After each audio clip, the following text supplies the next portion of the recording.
The following program is a Nightingale Conant production for Simon & Schuster Audio.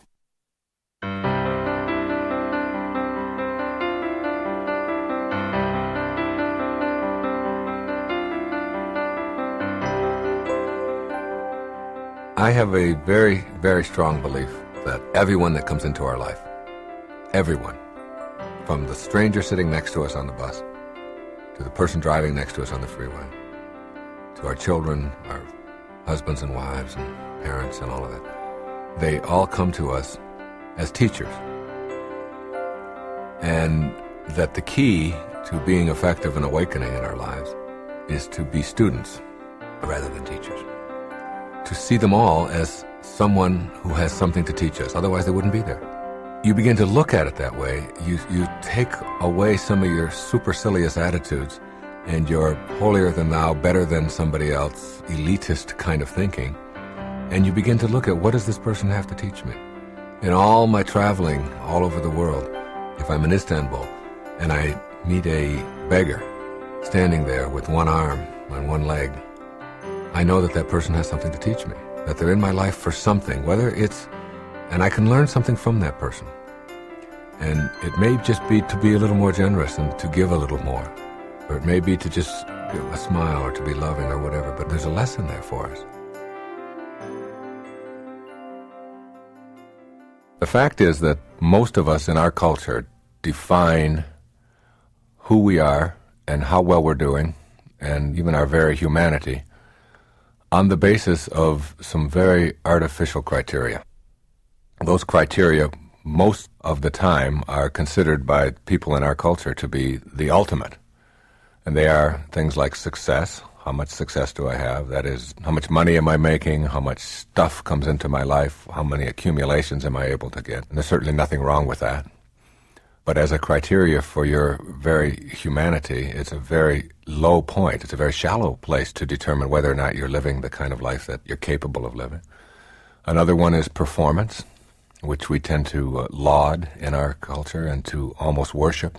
I'm number one. You see it all the time, people making a contest out of life, and performance being measured in terms of how far I get and what position I achieve in life or what awards I have granted to me or whatever. And the other is achievement. How far have I gone in my profession? How am I looked at by my peers and by other people in terms of my grades and my position on the ladder of success within a given corporation, things like that. These are almost like the ultimate in our culture, in the business world, in the educational world, in the entertainment world, whatever. We're always talking about success, achievement, and performance. What has happened for me, and what has happened for a lot of people, particularly in some of my recent books and tapes and so on, is that after you live this life for a while and you find yourself achieving a lot of things and performing at a very high level and being labeled a success by all of the external standards, you soon discover that there's an emptiness to that there's more to life than just being able to do that. That emptiness and that shallow feeling, and that it's just sort of almost like a selfish pursuit, gratifying one's ego and proving that we can accumulate as much stuff as we can, and success isn't any longer measured in terms of how we serve others, but in terms of how much I get for myself.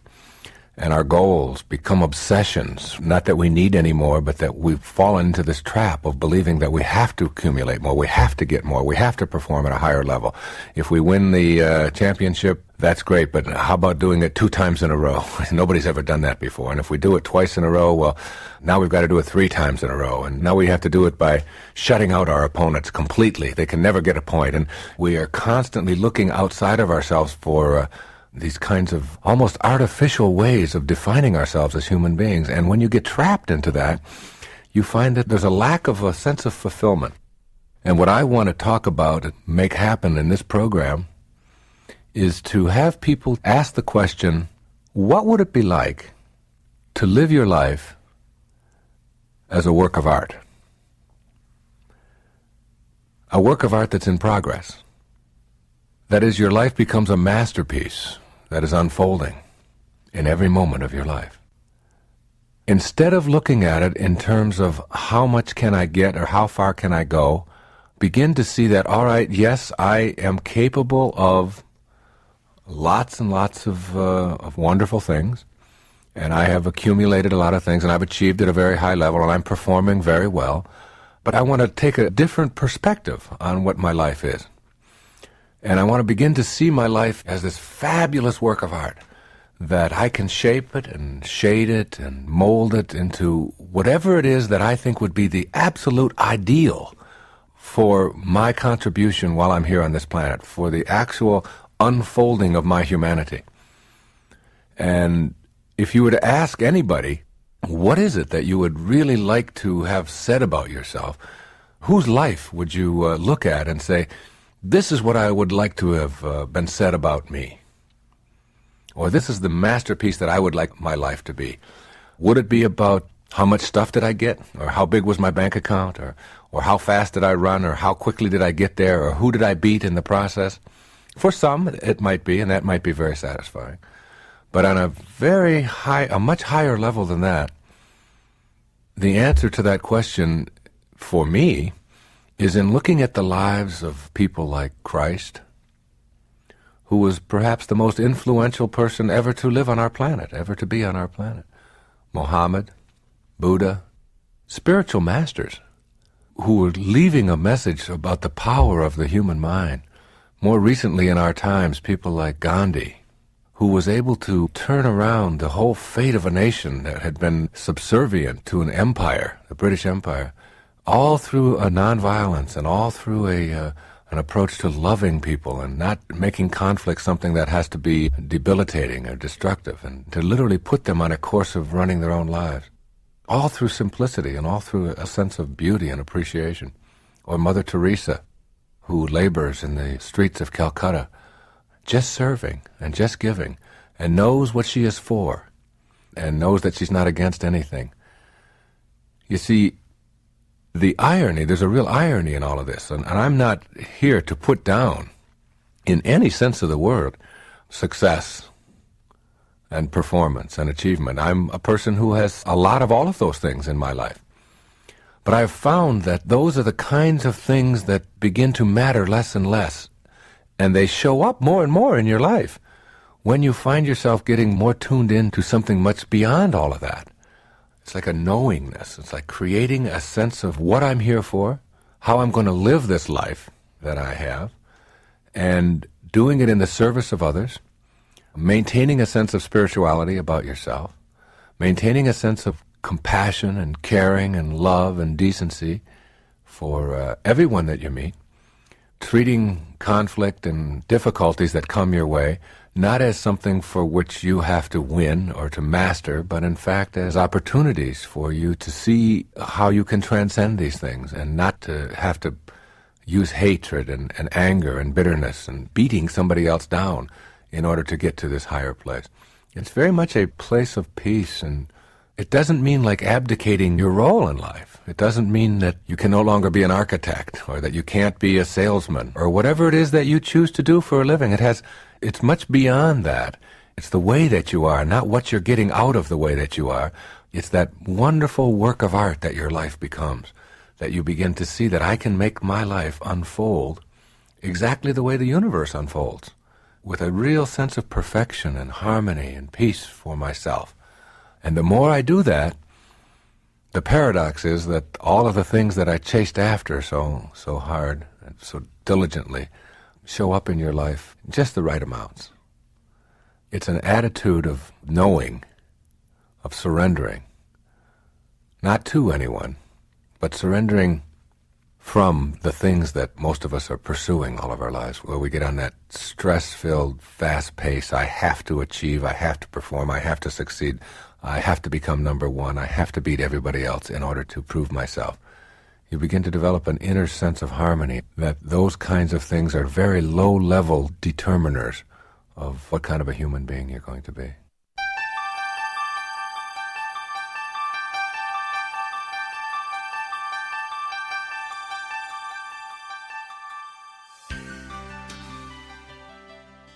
It's like after a while, when you read this and you study it and you write about it and you start to experience it for yourself, you start to really go there, like in a new kind of prayer, not a prayer that is to someone to do things and help the Lions win this Sunday or whatever. It isn't that kind of a prayer at all.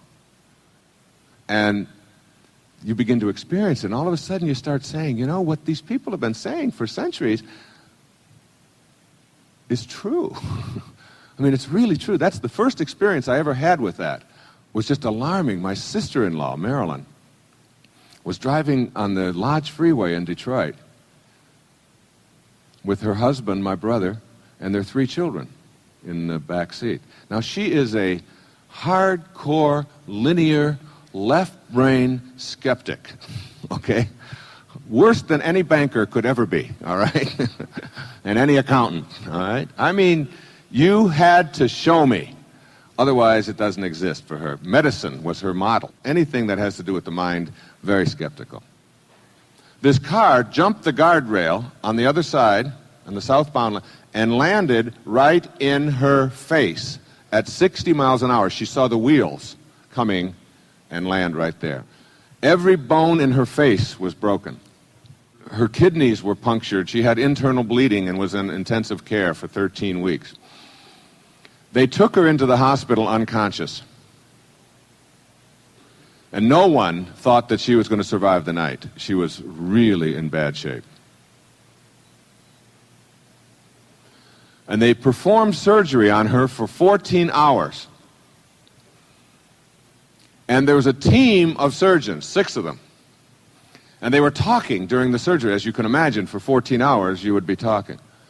My sister-in-law reported to me in 1971, when I was 31 years old, and just sort of starting on this path, that she watched the entire surgery. She said, Wayne, you're the only person, you're the only weird one in the family. All right? And you're weird enough to believe this, you know. And it's true, I am, because when I even worked with the mental patients and doing my postdoctoral stuff, they all got together on my birthday, and these were the real these were people who thought they were Napoleon and were really convinced, you know, and they all got together and they gave me a briefcase for my birthday. And I said, you know, you really shouldn't have done this. And they said, oh, we like you better than all the other doctors. I said, really, why? And one woman said, why? She said, you're more like one of us, you know. I said, so anyway, Marilyn said to me, Wayne, she said, what happened is that I left my body. And she said, I went up to the corner of the room.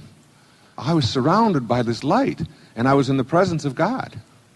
It was like a consciousness. It was like, I can't describe it because it doesn't have boundaries. It didn't have form, but it was a magnificent light. And I was there, and there was this tunnel. And I could have gone through this tunnel, and I had the choice, and it was so peaceful, and it felt so good. It was the most blissful I've ever been in my life. And she said, and I watched the surgeons performing on me, and I watched them working on my body, knowing that that wasn't me. When she came out of it after 14 hours of surgery, there were 2 of the surgeons, they were voting on whether they should continue this or not, or whether they should just pull the plug. She had very little heartbeat at all, and she was so badly punctured internally, and her bleeding was so bad, and there was infection and so on, that they just didn't think and if she did survive, they thought it was. So 2 of them were saying, let's just give up on this, you know, and go on to other people. The 4 doctors prevailed, who said that we really believe that we can save this person. And Marilyn then made it. She had 3 little children, my 2 nephews and 1 niece, were in the backseat. They were just little children at the time, 2, 4, and 5. And Marilyn decided that she could re-enter, even though it was painful and didn't want to do it. It's like given the choice. And she went back.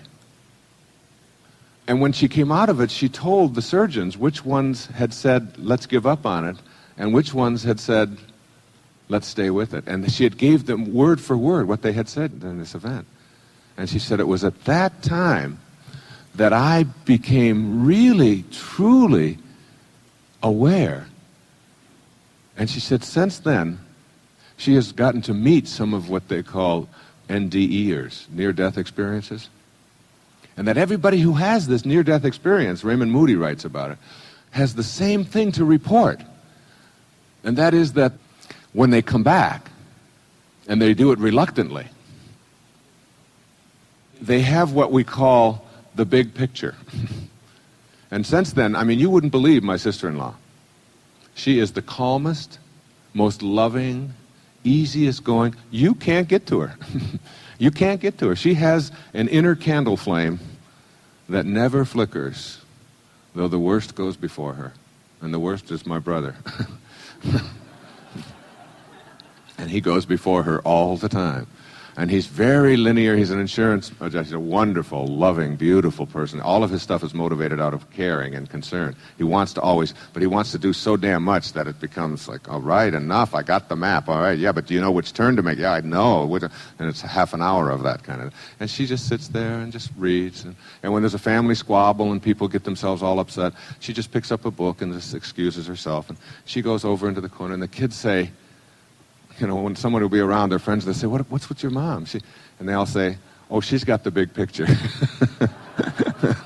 It's like having the big picture. And these people, all of them report when they come back from that, they have this like near-death experience. It's like tension and stress and anxiety and fear and all of that stuff that occupies so much of our lives is just gone. It's just not a part of the consciousness any longer. My suggestion is that we don't have to have that kind of traumatic event happen to our form to understand the universal principles and to surrender to them and to make them work every day in our life. That we don't have to go there. That we can unmuddle all of this metaphysical psychobabble, jargons kind of stuff and begin to live the spiritual life and have the understanding that we are truly spiritual beings having a human experience and that the quality of that human experience is only available to us through our thoughts, through our mind, through our divine connection. And that whatever your religious belief, whatever label you place on yourself, try not to think of yourself as Christian. Try to be Christ-like, and you'll know what I'm talking about. Try not to think of yourself as Jewish, but be Jehovah-like, or Buddha-like, or Muhammad-like. These were not people who were asking anyone to deify idols and wooden deities and an orthodoxy. But instead we're talking about kindness and love and forgiveness and gentleness and spirit, and that we're all connected, and you begin to live that way. And it's really quite an easy thing to do.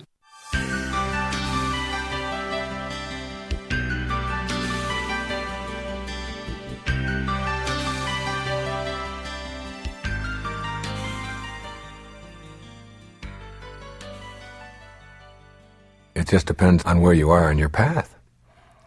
Some people need that. Like some people who are alcoholics or drug abusers continue to drink and continue to use drugs knowing that if their life was threatened, they would stop, and knowing that they have the strength to stop at any time, but being unwilling to do it because they don't feel that the threat to their life is there. And then the threat comes. They go to the doctor, they go in for a physical, they find out that they've got a lump on their lungs, they find out that their wife is going to leave them because they're abusing drugs all the time, they're going to lose their family, and they come home one day and their family is gone. Or whatever. And that's like a near-death experience emotionally, to lose your family or to find out that you've got lung cancer or whatever. And they instantly become transformed. Now, what does it take to get people to get the big picture? Or what does it take to get people to change? The answer to that is different for everybody. I can't pretend to say that I have an answer. There are some people who need, for example, to change, they need a support group, and they need a therapist, and they need to go to a rehabilitation center, and they need to read 400 books, and they need to listen to these kinds of tapes, and they need to reinforce it over and over and over again in their lives in order to change. And that's the way some people are wired together. And that's all fine. And if that's how your internal circuitry works, then by all means, go with it. I, on the other hand, am not that kind of a person. I make decisions instantaneously about what my life is going to be or not going to be. When I was a young boy, I tasted coffee. I had a cup of coffee that was given to me. I was about 14 or 15 years old. I tasted it. It was bitter, it tasted funny, it tasted like chemicals that I didn't want to. And I said to my mother and my brothers, I will never drink coffee in my life. Now I'm 49 years old now, okay? That was many, many years ago. It was 35 years ago. And I tasted it, knew it, and made that declaration, and I have never had a cup of coffee since then.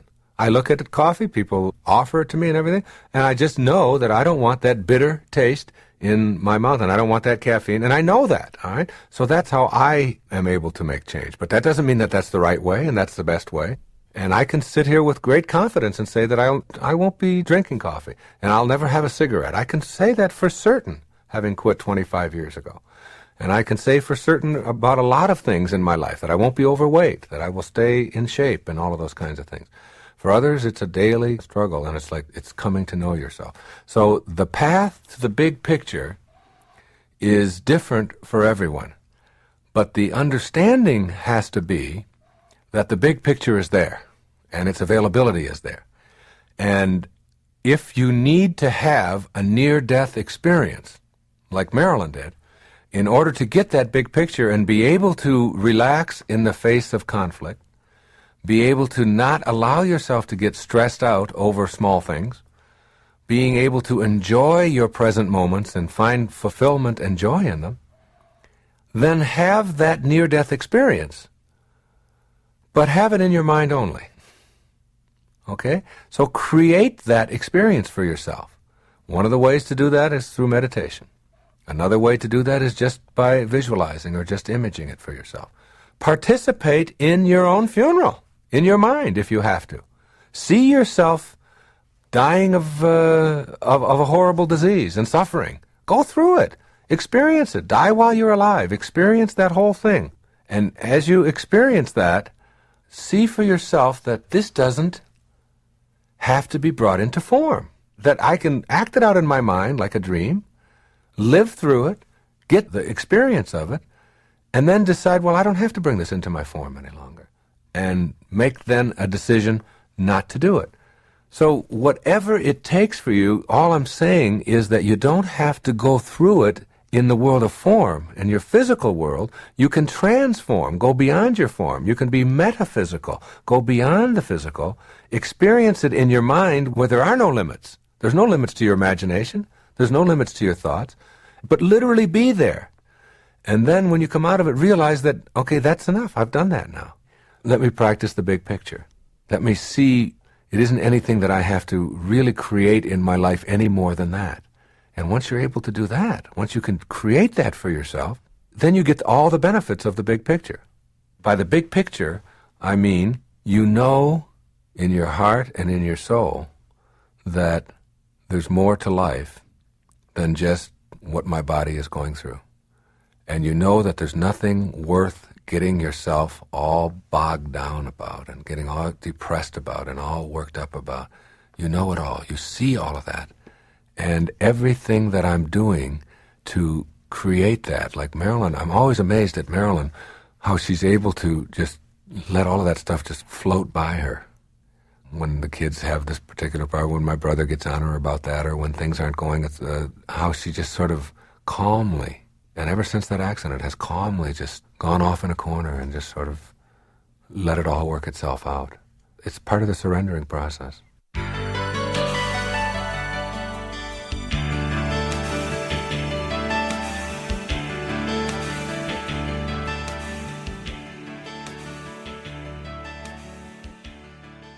When we take this power of this invisible part of us, it's so hard to define this. We call it a belief, or you call it a thought, or you call it your soul, or your spirit, or whatever. But that invisible part of you that really determines everything about your life. And you begin to say to yourself, all right, how can I apply the awareness of these thoughts and how I use my mind to make my life all that I want it to be? To bring into my life the things that are important to me, to improve the quality of my relationships, to have the success and so on that I think that I'm entitled to. And it's really getting to the point where you know that every thought that you have has a potential for coming into your life, for coming into form. You start to get real cautious about having anything in your mind that isn't going to work for you. and you begin to question why you would keep any of those thoughts in you. I can remember one story of a woman who came to me one time and told me how miserable she was, that she was married to a drunk. And I said, well, what's wrong? And she said, well, he slurs his words, and he repeats himself, and he smells bad, and it's just awful to be around him. And I said, let's see if I understand. Let's see who's crazy in this little scenario you have just described. Now, you said you've married to a drunk, and the drunk slurs his words, and he repeats himself, and he smells bad, and he sounds foolish. I said, that's every drunk I've ever known does exactly that. We got a drunk who's acting and doing everything that you would expect a drunk to do.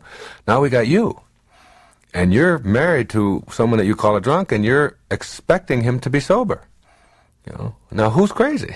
The drunk who's doing what he's supposed to, or you who's expecting someone who is what you've defined them to be something different than what they are? He is what he is. And why would you want to entertain, why would you want to keep thoughts in your mind that are making you miserable, which is going to expand misery for you in your life by just having those thoughts there? Why not change around those thoughts and tell yourself that you're, like, if you argue for your misery, then the only thing you're going to get is your misery. You have to get that, and you're arguing for it all the time. You're going around talking about how miserable you are. So you want to get real careful about that. And I suggest to every one of you that whatever it is you find yourself incapable of doing, or whatever you found that has been a great obstacle, or whatever it is that's in a relationship that isn't working, that you just can't seem to transcend, or whatever's going on with a particular employee or a way that you're approaching anything in your business, that if you examine, just for a moment, if you examine what belief is it that supports this behavior, because the ancestor to every action is a belief, is a thought, and then work at re-examining that. I mean, I've done that so many times in my own life, and things that don't seem like they're that important to other people. Like, my wife doesn't understand why certain things about my tennis game that I play every day that I've really challenged. I mean, I grew up with the belief that I couldn't hit a backhand. And it was for 10 years I told myself that I don't have a backhand. I can't hit a backhand. And then I began to change that belief around. And it wasn't that I just, practice. I began to visualize myself doing all the things that it takes to make a backhand work for myself. I began to do that with a serve. I began to do that with a drop shot. Instead of telling myself, I can't hit a drop shot, and then acting out on that, and a whole match will go by, and a whole year will go by, and I'll never hit a drop shot, or I'll never hit a lob, or I'll never try a spin serve, or whatever. If you keep telling yourself that you can't do something, you act on that belief, and whether it's just a silly little thing like improving your tennis game, which isn't so silly if you're making your living off of it, or if you're coaching it, or any other skill area, or anything in your life, change around the thought, as you think, so shall you be.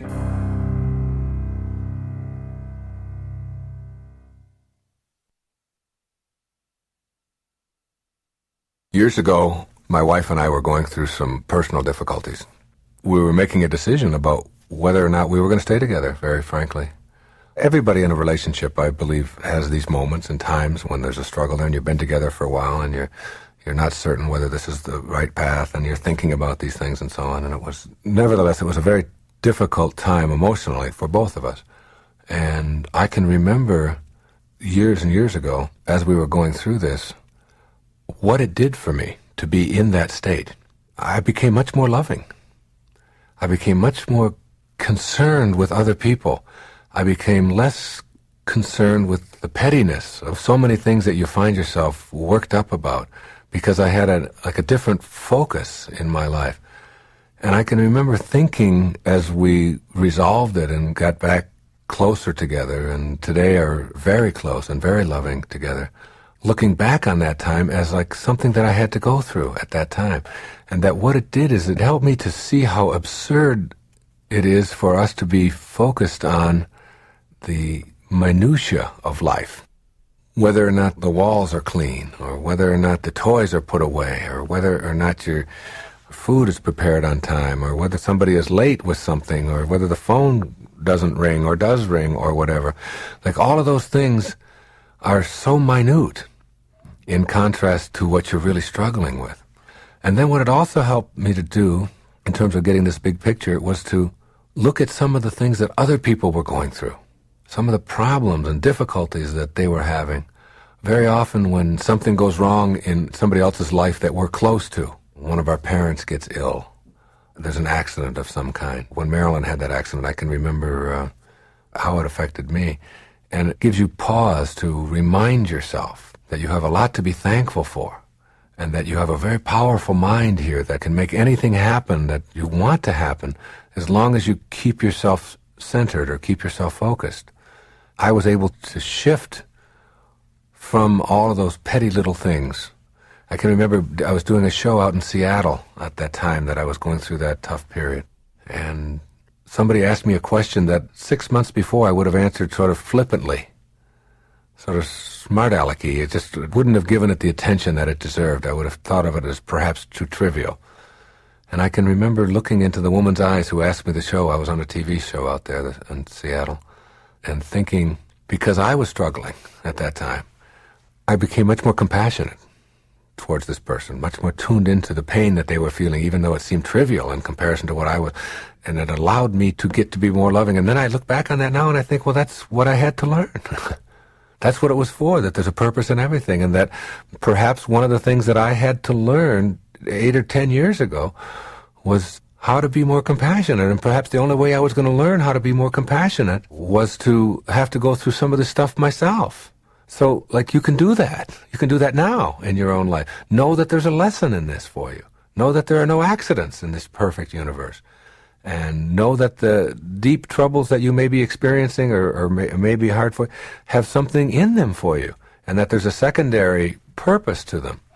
And if it does help you to slow down, and if it does help you to get a bigger picture, and it does help you to be more compassionate and more loving towards other people, then what you do is you begin to bless those things that are in your own life as offering you an opportunity to transcend them.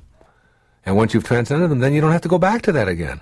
And for sure, my wife and I do not have to go back to ever doubting whether we want to make it and whether we want our family to stay intact and whether we want to stay loving and so on. We don't ever have to question that again. We've been there, and we both learned how to look within. And when you do look within, to be grateful for what this person is offering you. So that every time I think about my wife behaving in a way that I don't like or vice versa, we've learned how to zip it, how to just not make ourselves miserable by saying things and by doing things that will just create more difficulties. Because we've been on the edge. We've been to that edge, and we've looked over the edge and seen what it's like to maybe have to raise a family as a single parents or whatever, and to be without each other. And now we're a tremendous source of strength to each other instead of looking for the things that we don't like. So the way to the big picture often is through seeing the problems in your own life from a different perspective and seeing how difficult other people have it, When you're wondering about how troubled you are, look at the Alzheimer's patient whose mind is slowly slipping away from them, and they even are aware that it's happening and they don't know what to do about it. Coming up here on the airplane yesterday, there was a story in the paper of a man and his wife who just got so desperate that they had to call the police. They have 4 children. 4 little children under the age of 6, just like I do. And they had to call the police because they didn't want to raise them homeless. They didn't want their children, they were being evicted from the final hotel because they had raised their rent from $160 a week to $210, and they just simply didn't have it. And rather than put their children out on the street, they called the police and asked the Department of Human Resources to come and keep their children for them for a while until they could get themselves back together. And I thought, my goodness, what kind of problems of mine could even be anything near what it must be like to be faced with the idea of having to go out on the street with my children, my little babies. And these were little babies. One was 3, one was 4, and one was 5. Just tiny little children to be out on the streets, on the cold streets. And I made a commitment that I was going to contact them when I get back and try to get them something. And other people are helping them as well. But it also gives you time to get the bigger picture, when you see things like that. It's a good thing to remember. Another thing is that in order to get this bigger picture and get to this place, that you can stop feeling sorry for yourself. You can stop the self-pity because it's happening you've got to trust, you've got to surrender, you've got to know that what's coming your way has a purpose in it, has a lesson in it, that there's order in chaos. And underneath that chaos, you've got to look for that order and look for that blessing. And so one of the things you might have to learn is how to get off of pity and feeling sorry for yourself. And one of the ways to do that is to start focusing on doing something new, doing something different, keeping yourself occupied. Marilyn would go to her knitting I found myself getting more wrapped up in giving talks because my talks improved, literally improved when I was going through that struggle. And so did my writing, because I was just experiencing more compassion for myself. The way to experience that compassion is to get yourself focused, get yourself on something, doing something, and then generally it will work out. The other thing, when you are concentrating on something else, or when you are doing something else, your mind can't be on what is wrong. And when you get your mind off of what is wrong, you get it on what is right. What is right is what expands, and what is wrong tends to go away.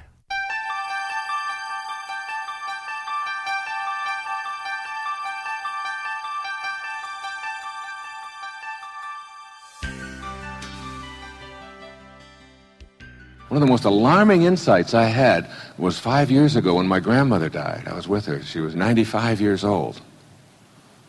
And she was an hour from death. And she was admitted to the hospital about 2 o'clock in the morning. And one of the things that the hospital did was that they weighed her for some reason. They had to have, they're into their records and keeping track of things. You don't get into heaven if you don't have a weight certificate, or maybe if you're excess baggage, you don't get in or something. I don't know what their thinking is, but there's this kind of linear, all this record keeping. I always wonder about all the people who died before we had records, before we did that, whatever happened to all of them. And so she weighed 133 pounds when she entered the hospital, and we all knew that she was very close. And then life passed from her body. I mean, we watched as life literally left her body. And there she was.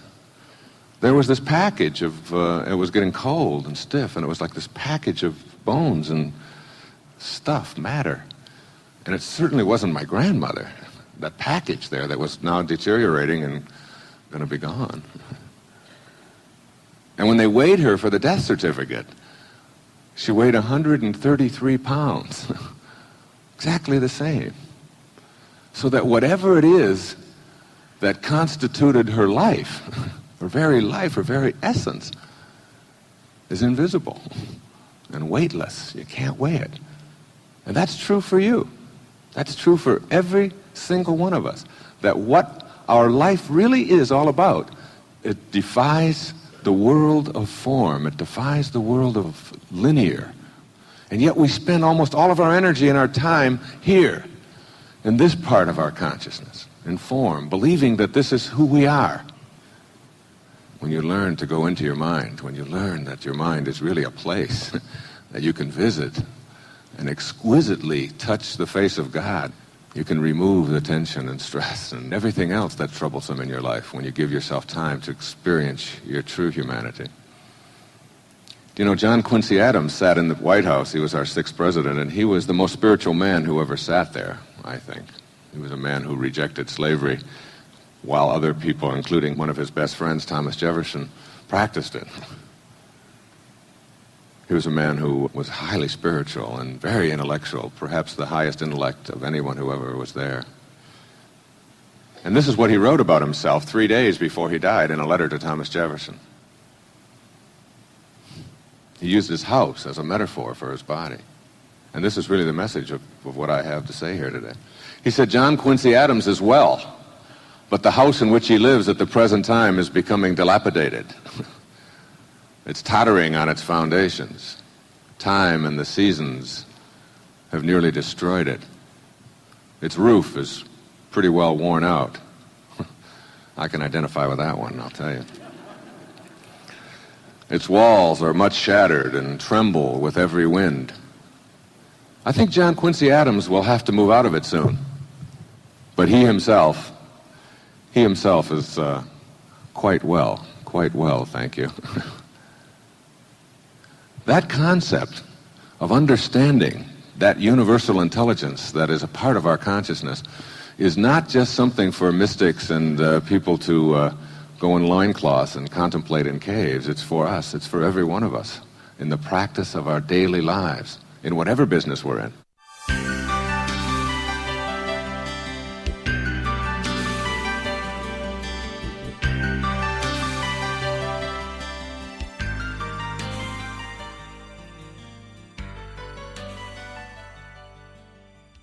I had a hair on the pillow the other morning. I held it up to my wife. I said, Honey, what held it in yesterday? Something did. It's invisible. In our culture, particularly in the West, we have a tendency to believe that this is who we are.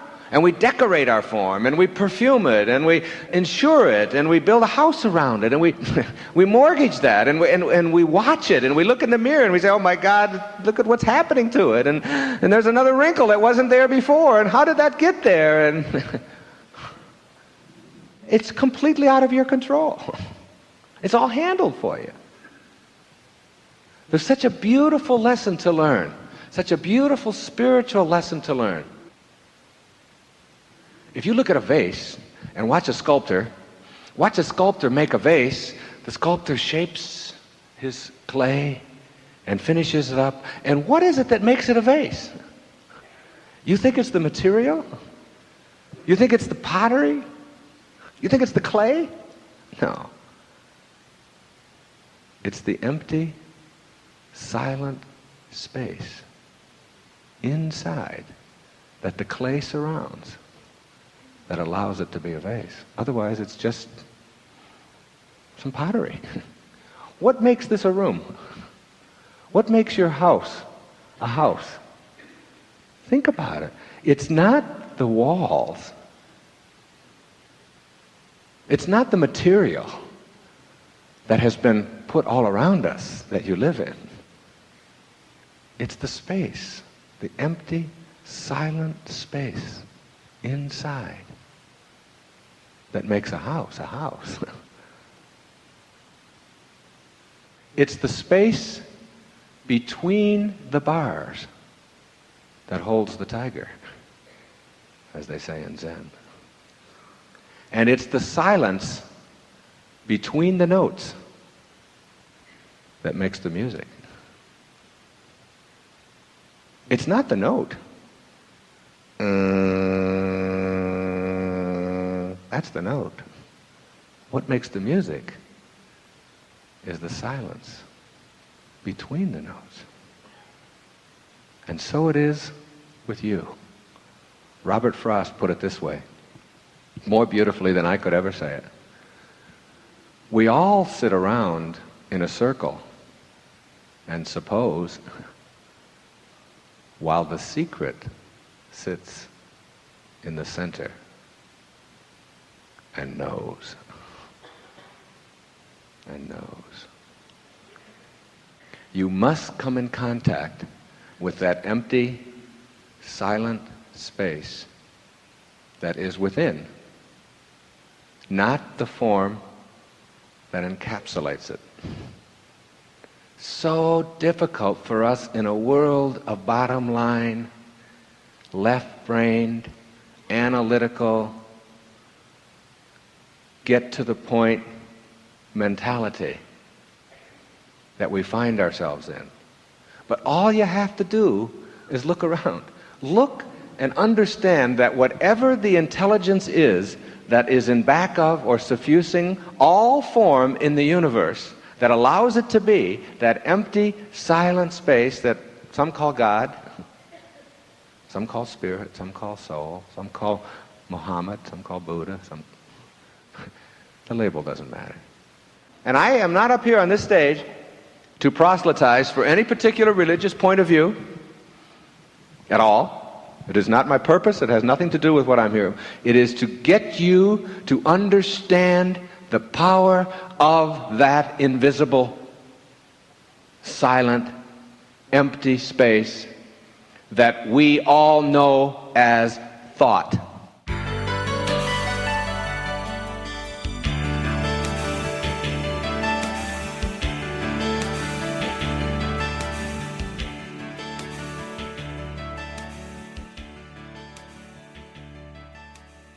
The awakening process, the awakened life, what a wonderful notion that is, to be awakened. It's like when you go to sleep at night and you're dreaming.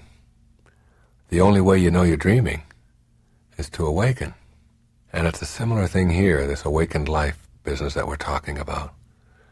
When you wake up from this dream, this 80-year dream or 100-year dream, you begin to realize that the only way you know you're dreaming is to awaken. You want to create an awakening process where you really are looking back on the dream from a perspective of what is, rather than what you think it should be, or judging it.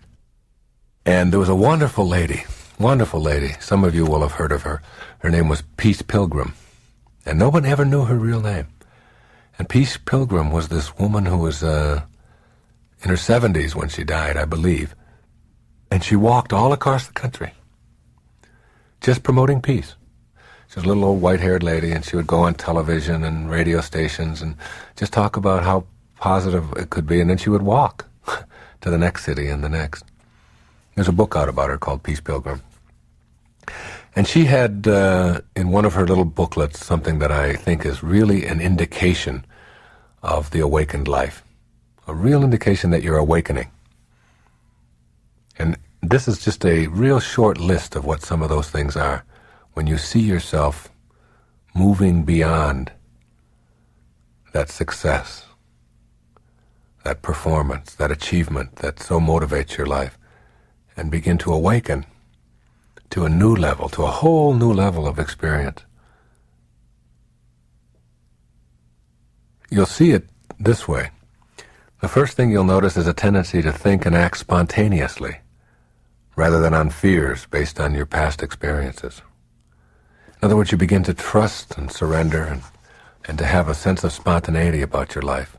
And you're not always focused on whether it's going to work out or not going to work out, and be afraid if it doesn't. And those thoughts are you're no longer wanting those thoughts to expand in your life. And then you'll notice an unmistakable ability to enjoy each moment of your life.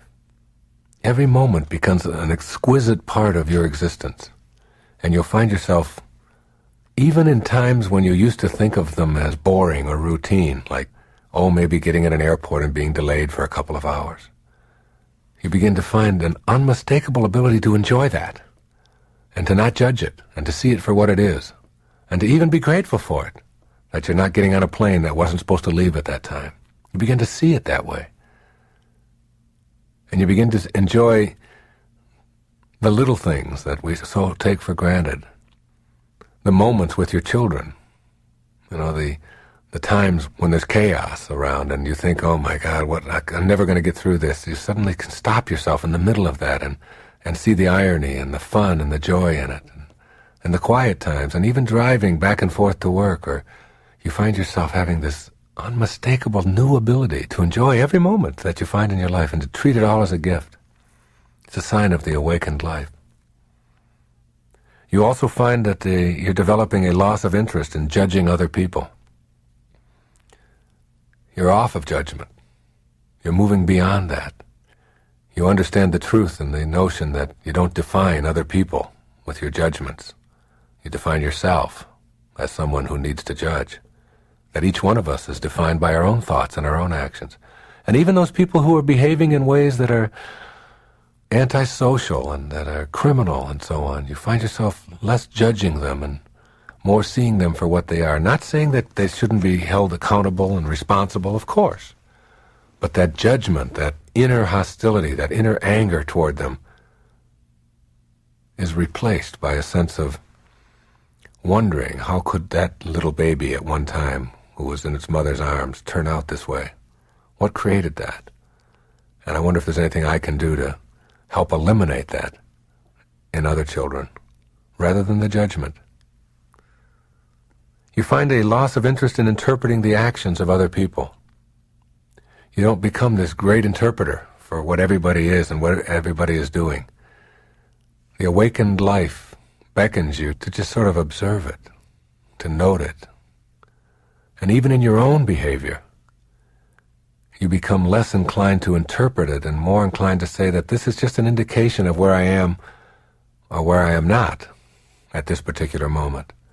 And with no need to analyze it. You see, when you analyze something, analyzing is really a violent intellectual act. When you analyze something, you have to break it apart, tear it apart and break it open and find out every little piece of it. It's like intellectually violent. The opposite of analysis is what we call synthesis. Pierre Teilhard de Chardin talked about the universal synthesizer is love. You begin to see how everything fits together rather than analyzing every little bit of life and interpreting everything for people.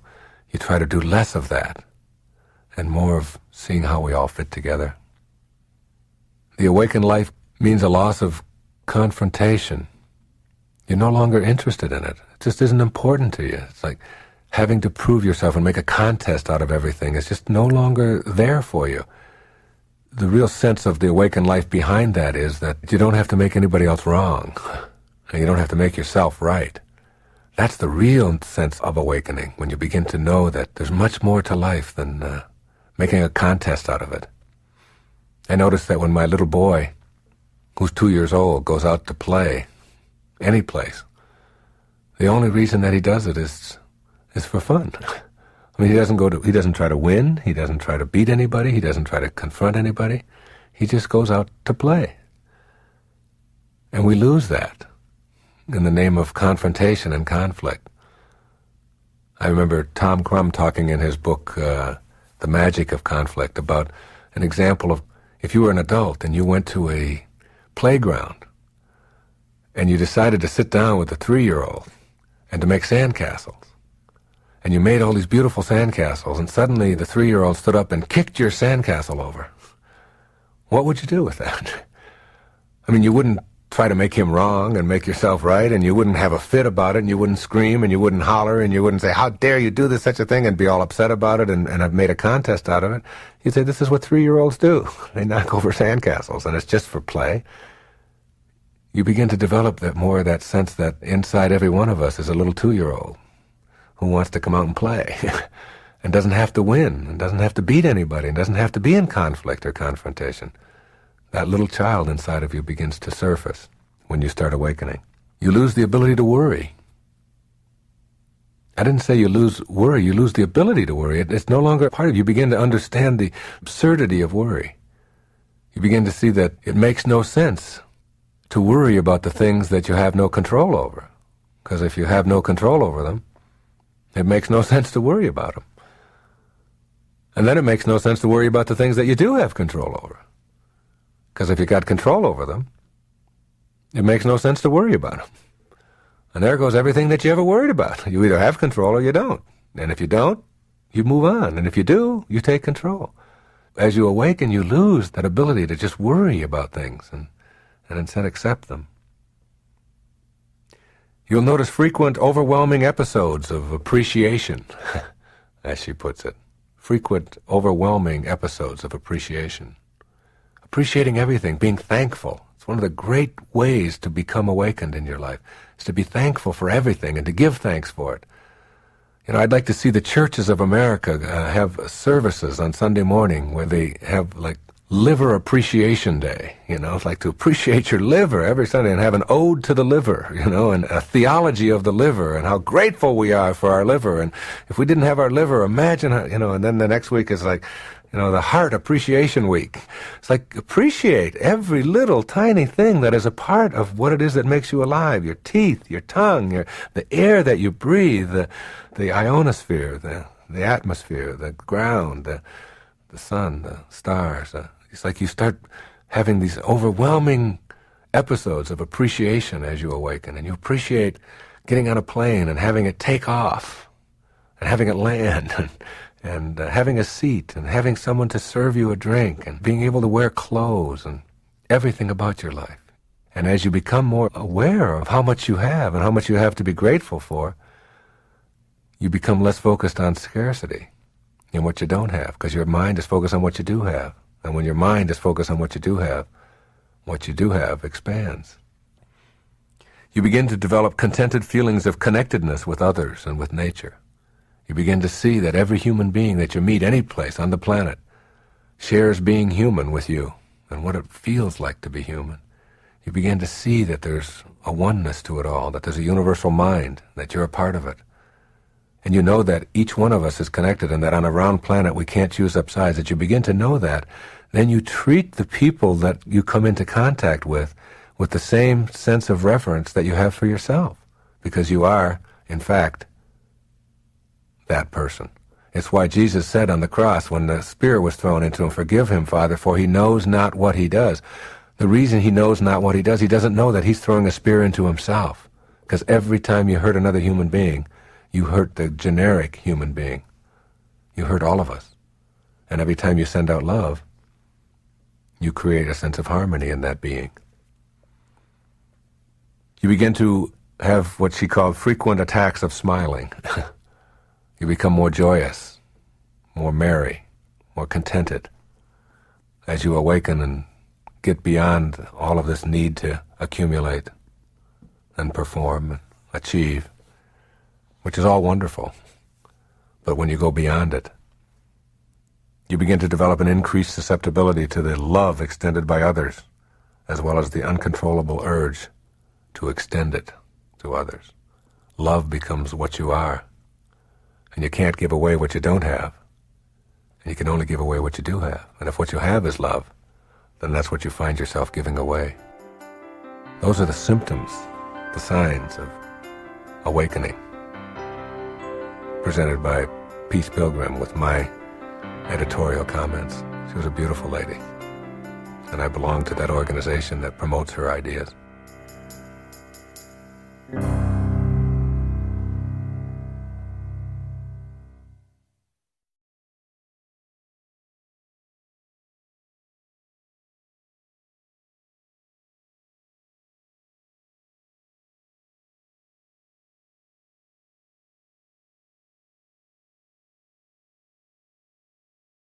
In this next session, Wayne will discuss the process of meditation and techniques he uses to practice meditation.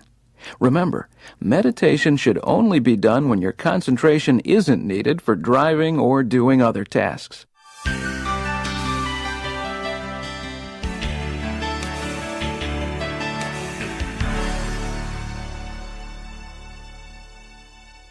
The idea of having a quiet mind. When I first started practicing meditating, which I encourage people to do, not from any Far Eastern guru loincloth kind of thing at all, but as a way of understanding that there's another dimension. If I were to take you, the listener, and to put you in chains, and to put you in a dungeon, and to deny you light and human contact for the rest of your life, you would probably say to yourself, this is the end. This is the end. I can't handle this. There are some people, believe it or not, among us, who, if you were to do that very same thing, would say, this is a beginning. There's a whole world there. And that if you were forced, if any of us were forced to learn how to go into that world, we would discover many, many, many things about ourselves. And I'm talking about the world of the mind. It's not an accident that all of the great spiritual masters have encouraged a kind of meditation of one kind or another, and that most advanced people, most awakened people, practice it on a regular basis. It's not an accident. It's you begin to discover how slimy your mind is. The thoughts that you have all the time, and how much disasterizing we do with our minds, and how much stuff that we occupy our minds with that is so unnecessary and so silly, so foolish, so destructive, that quieting our mind and meditating really go hand in hand. Now, meditating doesn't require a lot of training. It doesn't require somebody teaching you exactly how to do it or whatever, because that defeats the purpose of meditating. When you meditate, you really want to go in there and quiet your mind. And what you want to be able to do in your life is to have an open, but not a rampage going on inside of your mind, not 1,000 thoughts barraging it. And these thoughts that you have, these are yours. These are your creation. I used to tell people, if you don't believe that you're in control of your thoughts, then I want you to tell me who is. You are the creator of thought, which means that in some metaphysical way, you're the creator of your life. Thought originates with each one of us. But most of us have trained ourselves to believe that whatever we think just sort of happens, and thoughts just sort of I call it the pop-in theory, you know. They just sort of pop in, and I can't help it. I'm walking along, and they just, boop, there's a thought, and it's just there. And I can't help it. It just happened. That isn't true when you train your mind. We spend so much of our energy training ourselves in all kinds of areas. We train ourselves in business, and if we're going to get a new computer system, we go out and we spend millions of dollars in a company, and we train people how to work it, and we want to become good at golf or swimming or tennis or backgammon or anything that you can think of. We know that we got to go out and we got to practice, and we got to train ourselves. We train ourselves, and we ignore our mind, which is 99% of who we are. We just completely ignore it. Like there's no training available for our minds. And we can all do that. I've really learned how to do it myself. No one ever taught me, but I've really learned how to train my mind. And in a matter of a week, you know, when I used to teach at university, I taught in Berlin for half a year. There were 70 students in the class. And I would have the first student introduce themselves and their name. Then I would have the second student introduce the person who was just introduced and himself, and then each time I would repeat it. Then I'd have the third student introduce the two that he had just introduced plus himself, and we do that for the whole class. That's by the time we got to the 70th student, they had to introduce everybody in the class by name, and I would then repeat each one of them. And I just had a very simple technique for doing that. It was just like concentrated effort on making my mind remember 70 people's names in an hour and a half. Now, I wasn't doing it to waste an hour and a half. This was a class on teaching people how to identify neurotic behavior. And it's like what I wanted to do was to teach them that they could do things with their minds, just like their patients do, that they never thought of, that they never even dreamt were possible for them. 2 weeks later, 3 weeks later, they would have like 80, 90% recall. And by the end of the fourth or fifth week, everybody knew everybody's name in the class. And they had all trained themselves. And most people go out there and they're introduced to somebody. They say, hello, my name is Wayne. They say, what would you say your name was? They can't remember one person's name in 1 minute. And they think that, oh, I have a poor memory. But it's because they don't train. Well, the mind can be trained. And meditating is a perfect way to do that. And there's a wonderful world in there, in your mind.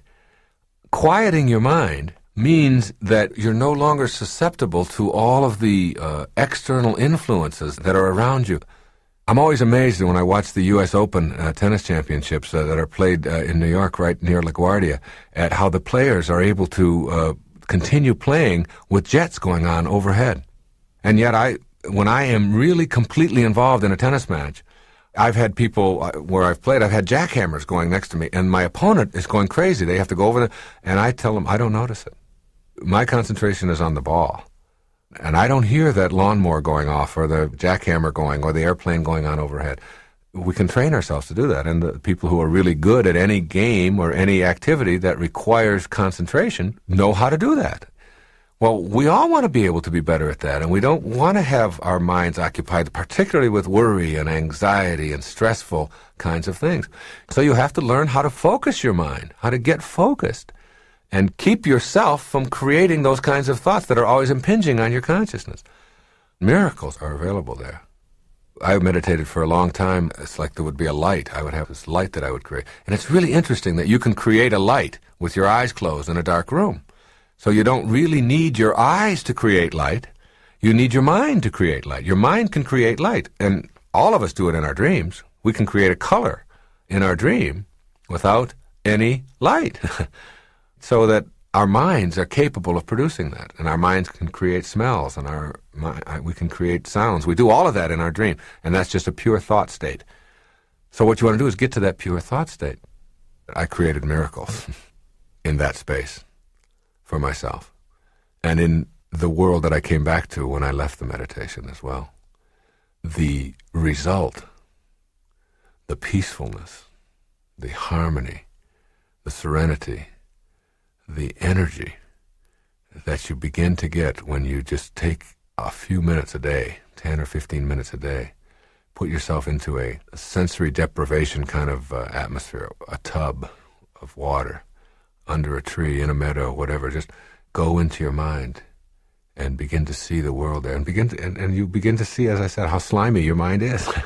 And before long, it's like you're only letting harmony in. This is what I believe any one of us can do. Any one of us can only let harmony in. We don't have to let anybody into our consciousness, because all they are, it's just thoughts anyway, unless they come there with harmony. Now that's like a commitment that you could make.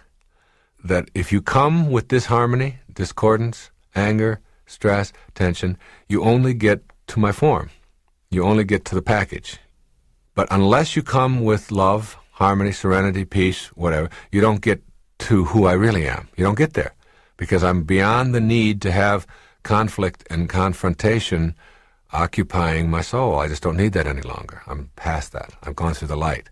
I look at that as no longer my need to prove that I can deal with it and handle it. That's gone.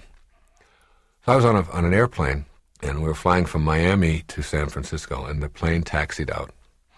And it got to the runway, and there was a light that came on in the cockpit, and the pilot announced that we wouldn't be able to take off. We're going to have to go back to the gate because the stabilizer that takes care of the wing flaps or something wasn't registering as working properly. We'd have to go back. There's going to be a 2-hour delay. Now, my immediate attitude when something like that happens is, you're not supposed to get to San Francisco in 5 hours. Okay? That when my ancestors wanted to get to San Francisco from Miami, if they left in September, and if they got there in March, April, they considered that on time. And it was a good trip if half the people were still alive. All right? It was very successful. If they could get there, if it took them 9 months or a year to get there in wagons and so on, then if it's going to take me 2 more hours or whatever, and if the stabilizer isn't working on that aircraft in anything that stabilizes anything, I want to go back to the gate. Okay, I'm not interested in being angry about that or anything. It's a part of surrendering. It's just understanding. I was in first class. The stewardess was standing there, and she said, "Oh no." She knew who I was. I had been talking to her. She said, this is what I dread. I said, "What's the matter?" She said, "There's 176 people on this plane. Every one of them is going to say something nasty to me when they get off the plane. They're going to blame me. They're going to blame the airline, and they're going to." I said, "But you don't have to let that in." She said, "What are you talking about?" I said, "Well, you've got 2 packages, 2 suits that are protecting you from anybody coming to you with that disharmony." She said, "What do you mean?" I said, "Well, you got your uniform."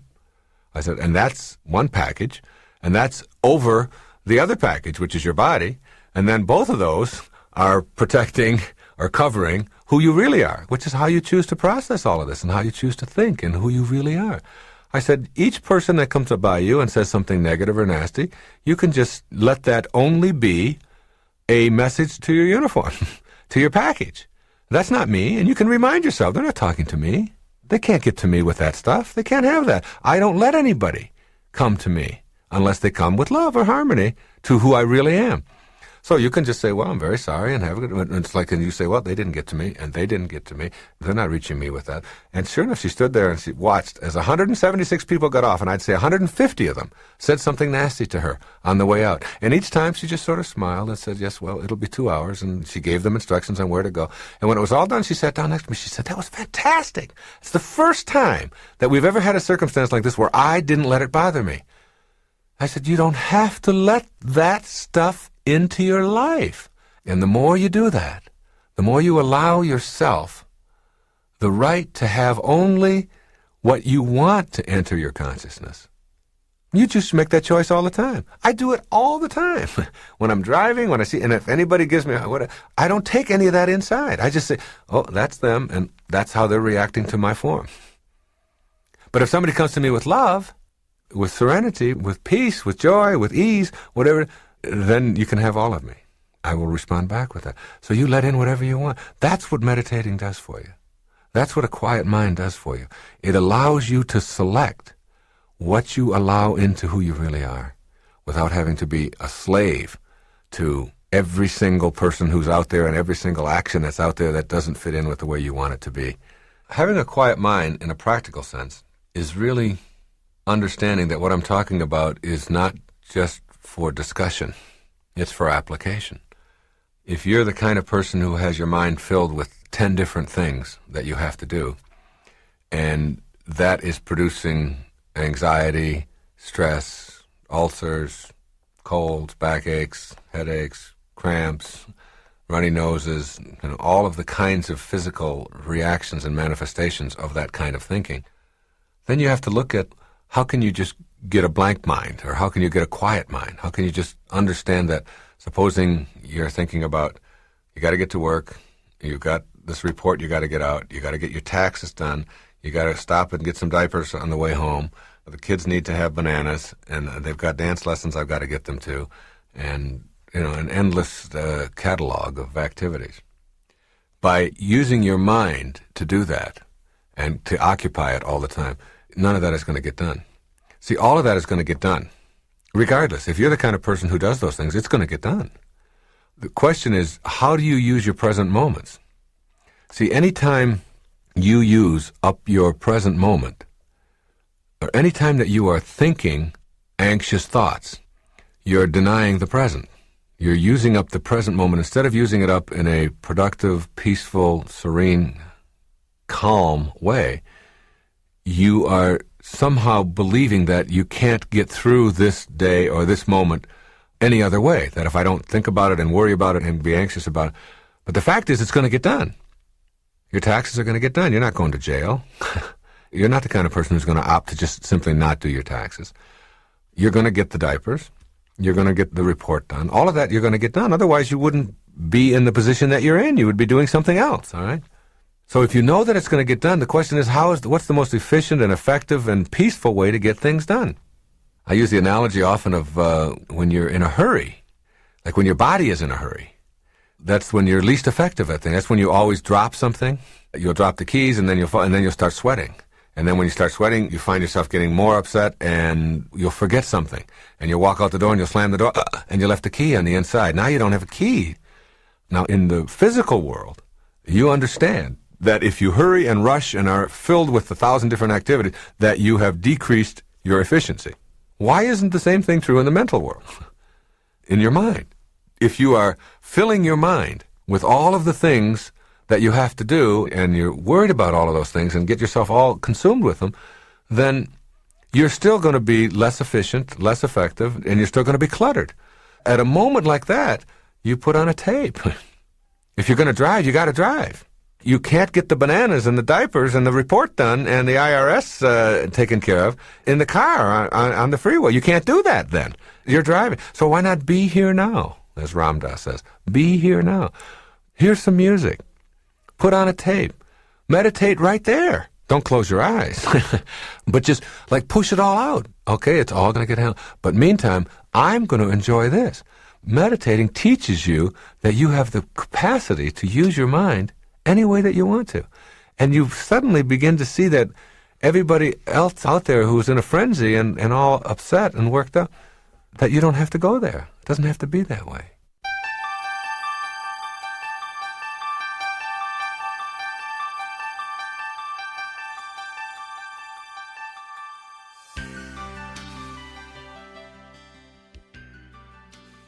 Aldous Huxley, in the Perennial Philosophy, studied every age and every civilization and found that there were 3 criteria or 3 factors that were a part of every human age and every civilization that ever existed. And these are ages and civilizations that never had any contact with each other at all. Primitive tribes, Native American traditions, shamanistic traditions, Buddhism and Zen and Hinduism and Eastern philosophies and Western and tribesmen and cavemen and since all of recorded history. In the Perennial Philosophy, Huxley points out that there are 3 things that are part of every culture. And the first is that there's an infinite world beyond the world of the changing. There's some kind of an existence that is in back of or suffusing this physical world that we find ourselves in, that we are awake in. And everybody has believed that. Great scientific minds of today and all of the greatest minds, knowing that there's a world, some kind of a world, infinite world, that is endless, an eternal world, that is beneath or above or beyond or something other than the world that we're in. The second thing that they've all believed is that infinite world is a part of every single human personality. That it isn't just something that's there for some and not for others, but that it's a part of every single human personality. Every age and every civilization has believed this, that infinite world exists and that it's a part of every human being. And the third thing that they've all believed, and they've all written about, and has all been a part of every culture, is that the purpose of life, of being here, is to discover God, or to discover that invisible world, which we call God. Right? what some call God, some call other things, but whatever you call it, so it's like you look at that and you think, you're writing about this and you try to think of yourself as scholarly, and you don't want to write something or put something on tape that doesn't smack of being true, but yet you haven't experienced it. I mean, you're just guessing at it. And then what happens is you discover it. You go there. And once you have, like the first time I went there and came out of it in a meditation, and that's the only way I know how to do it. There are other ways I know, and there are many traditions for finding that. Prayer, chanting, and there's just lots of different ways that people have had to discover that world, or even dreams and so on. And I went back the next day, and the next day, and the next day, and I did it for 45 or 46 consecutive days. Every morning, 5 o'clock in the morning, I'd go out, I'd find this place, and I discovered it all for myself. And I put myself into what Jose Silva called, in Silva Mind Control, called an alpha state, where you use the 24-second clock described in this program, and get yourself to that point where you are as light as a feather, where your head is like real light and woozy, and where your arms are real light, and where you're feeling, really terrific. I then said to myself, okay, what good is it? Does it just give me an insight that other people perhaps who haven't discovered it don't have, or does it give me any advantage in any way, or, what is it about? All I can say is that after meditating each day, I was always filled with harmony. And that's why the quote by Pascal, that all man's misery is derived from not being able to sit quietly in a room alone, really made sense to me, because I could never imagine wanting to ever hurt anybody after coming out of that, because I was always, everybody I would see, I would just feel so blissful toward, I could hardly stand myself. I just would look at them and go, don't they look terrific? And it was a really loving kind of, and with my family and with everyone, I came face to face with this connectedness.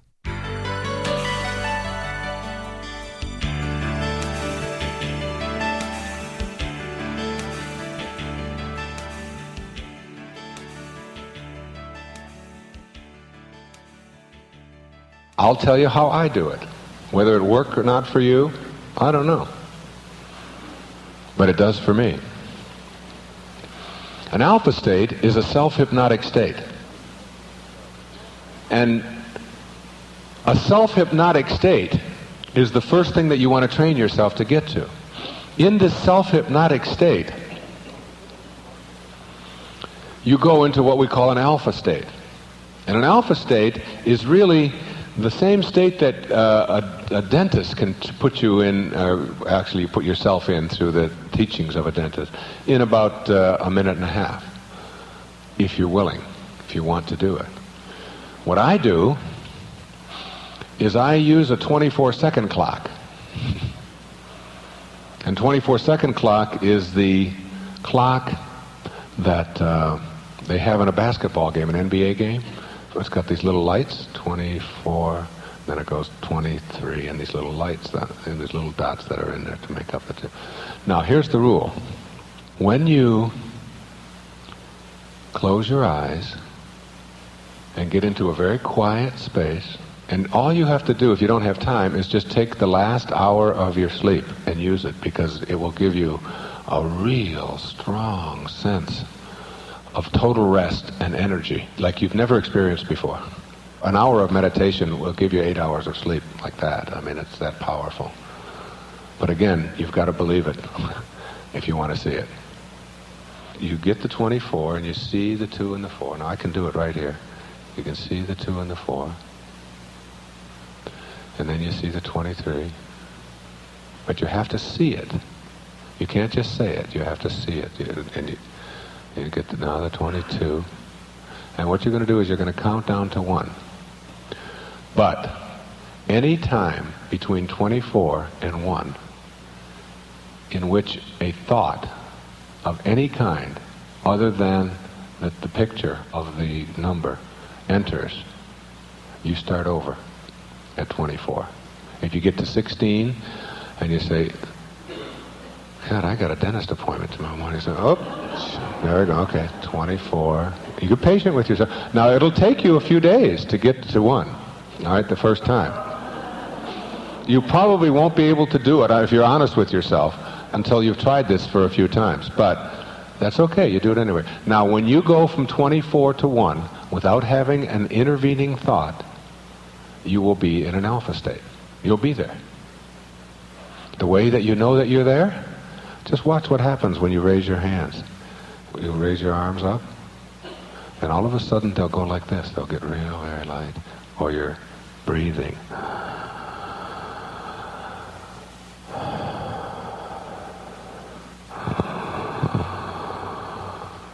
And all of a sudden your head will just go like that. It'll get very, very light. And you're starting to leave your form. You're starting to go past it. All right? And you do this. And then what you do is once you get to alpha, after a few days or a few weeks or whatever, when you're able to get to alpha, before long, you'll be able to go into alpha without the 24-second clock. You'll be able to do it in about a minute, just with some kind of an internal breathing mantra over and over again. Read Ram Dass's The Journey of Awakening if you want some specific techniques for that.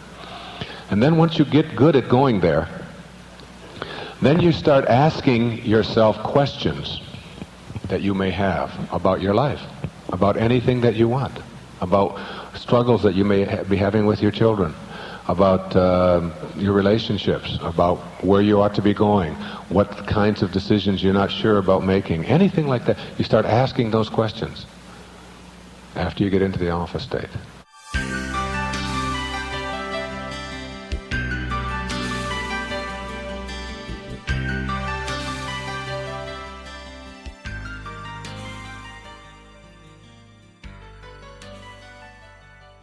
How can you apply this in your own life becomes like the very essence of awakening.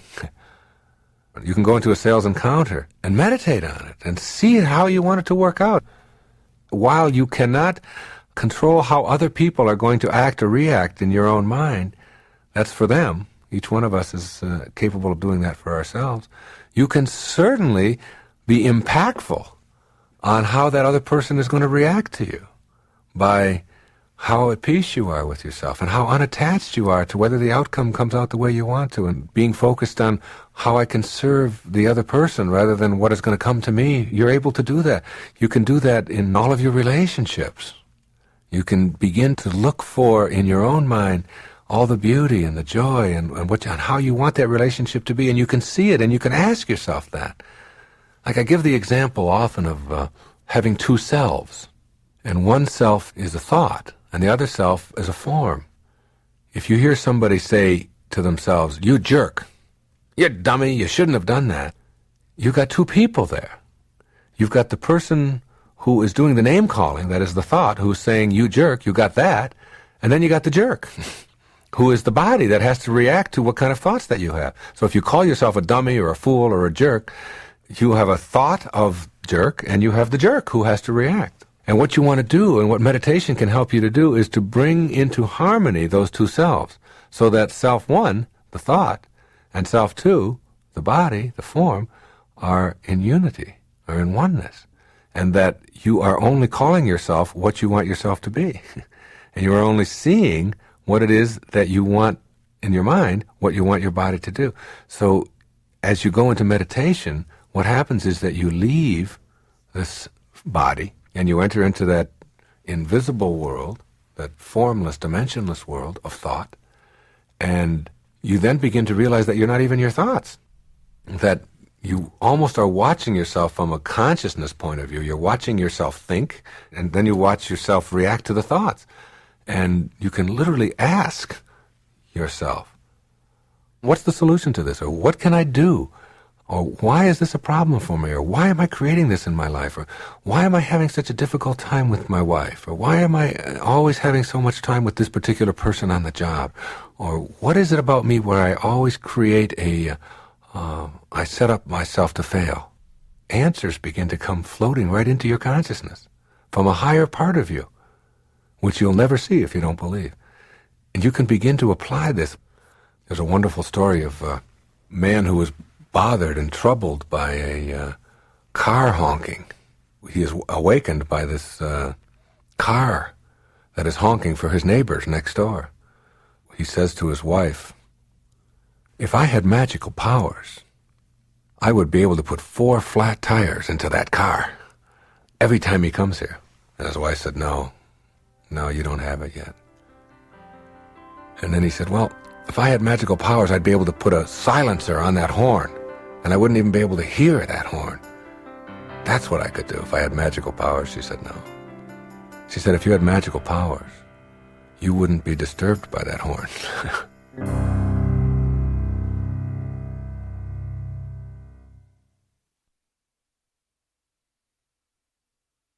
I think we show up here with a mission.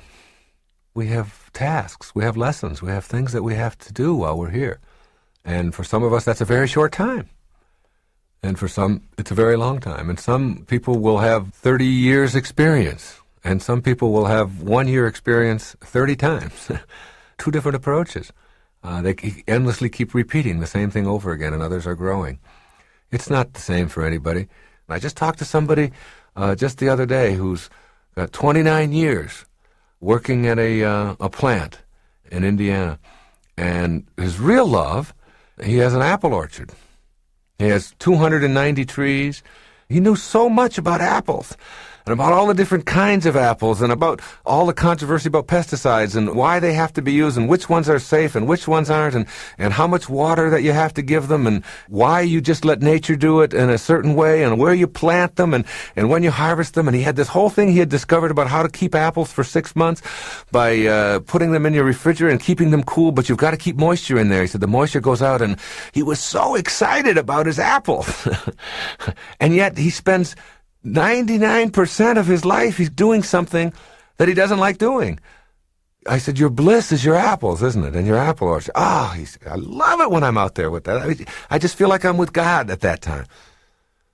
I said, is there any way to make this so you don't have to do this other stuff, so that you don't have to spend your life in this sort of inauthentic way where you're always thinking about how much you dislike what you're doing?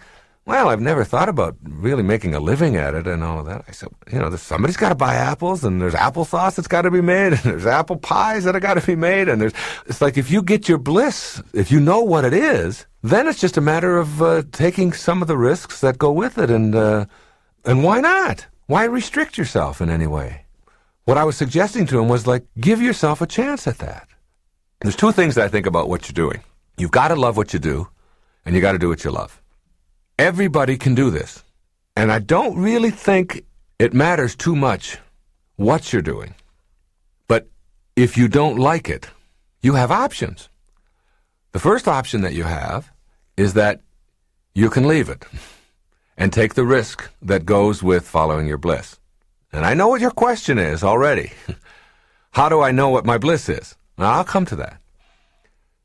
So, what you do know is what it isn't. We always know what it isn't, all right, for sure. That's no problem. But you can leave what you're doing, all right, that's number one. Or you can change around your thoughts, the 99% of who you are, about what it is that you're doing. You have that option. You can decide that if you just are not willing to take the risk, or you have to stay with this or whatever, that I can change my thoughts toward it. And I can make it as creative and do all kinds of things with it and say, all right, I'm only going to do this for 6 hours or 8 hours in a day, and then I'm going to get right out into my apple orchards. And this is sort of what this fellow was doing, was learning how to go into this assembly line job that he had and do it and not have such a negative, terrible attitude about it and have fun with it and make it blissful. All right, so you can change, and there's risks involved with all of that for some people. I think that the risks are much less than most of us realize, that they're not really risks at all after a while. They're just like adventures and their excitement, and the people who really love you and support you in your life will support you trying new things, all right? And you begin to find out that you can live with a lot less, and that as long as you have joy inside of you, that telling yourself that you have to have a lot of stuff and a lot of accumulations and a lot of that in order to live happily is really a myth for most of us. But how do you find your bliss then? To come back to that question. The answer to that is you don't. You have to let your bliss find you. And your bliss can't find you. I mean, it sounds strange, but your bliss cannot find you. It's like your purpose. It cannot find you as long as you're filled up or clogged up with something else. Here's a wonderful story. There was an expert on Buddhism and Far Eastern religions, and he was a professor at a university. and he had written 4 or 5 books on the subject, and he was really considered a true expert. But he had always wanted to meet a particular Zen saint who lived in India. And so he traveled there with all of his books and he wanted to meet this particular Zen saint, a guru. And when he got there, he introduced himself. He had made an appointment, and he introduced himself. And the man had just like a loincloth on, and he was very simple, very peaceful, very old. And the expert began talking to him about all the things that he knew about Zen and Buddhism and so on. And the master stopped him and said, "Would you like a cup of tea?" And he said, "Yes, that would be very nice." And so he took a teacup and he put it in a saucer, and the man continued to talk about all of the things that he knew about. And the master picked up the tea and he began to pour it into the cup. And the man continued talking, and then the cup was full, and the master continued to pour. And the tea poured out of the cup and onto the saucer, and as the man talked, he still kept pouring. And the tea was now going onto the floor and onto the man's pants, and finally he stopped him and he said, "Excuse me, but the cup is full. You're pouring, and it's full." And he said, and the master stopped him and said, "You are like the cup." He said, "You are so full of everything that you know that you don't have room to let anything else new in." And so many of us are just like that teacup. We're so full of all of the stuff that we have learned and that there's no more room to let anything else in. It's just all pouring out and just going past us and all outside of us. Now, if you can see that metaphor in yourself, you can begin to see that in the eyes of the beginner, there are millions of options. In the eyes of the expert, there are only 1 or 2. So the suggestion to finding your bliss is to always be a beginner on the path. Never become an expert. If you're going to go out and learn tennis and you've never played it before, and someone hands you a racket and they say, "Now, try a drop shot this way," you are open. You are willing. "I'll do that. Now hit a forehand this way. Now, well, try it this way if you move over here. And now try." It's like the beginner has 1,000 options available to them and will try everything. But if you talk to an expert about how to hit a backhand, they only know one way. Now, that's true not just in tennis. That's true in your business. That's true in your relationships. That's true in everything in your life. Stay a beginner along the path. You can get so clogged up with what you know and with the negativity that goes with that, and all the rejection, all the judgment that goes with that, because you have to reject all kinds of other points of view in order to make sure that yours is the only one that ever gets heard or ever gets used, that you don't have any room inside of you for something new and something exciting and something different and expanding yourself and so on. So be wary of experts, especially if you're one yourself. Be wary of yourself becoming one, because then you limit yourself. And by limiting yourself, your bliss, your purpose, which is there, can't find you.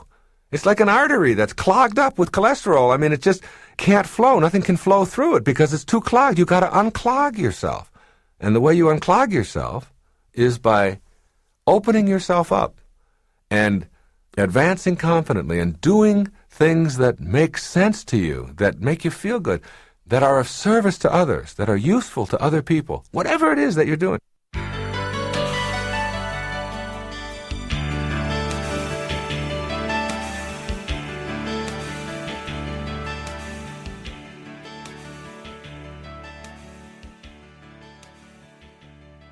It's like the stuff that you're searching for so desperately, and I see so many people out there that are struggling to achieve, struggling to perform, and struggling. Their whole life becomes a struggle to get.